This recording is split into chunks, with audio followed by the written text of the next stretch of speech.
ផ្លេចហើយស្រុកស្រែ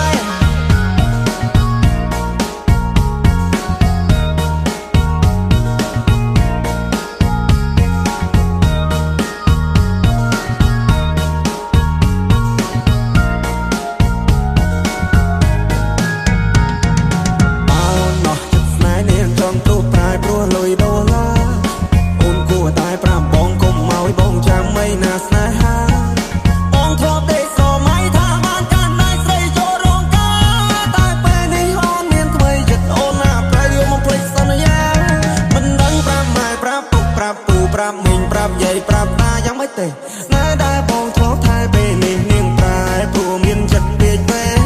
នាងបដូរទិសដៅពីកាលទៅត្បូងនាងឲ្យអ្នកថ្មីមកមើលបងនាងច្រេះយកពេញបោះបងចោលស្នេហ៍ហើយបងឈឺរាពេកកន្លងអោក្រមុំមុំបងអើយអូនទៅហើយឆោមញោមអូនចូលដីក្រអូនកុំភ្លេចទូសង្សារនៅភូមិយើងយំនេះគឺធ្វើបងឡើងដូនតា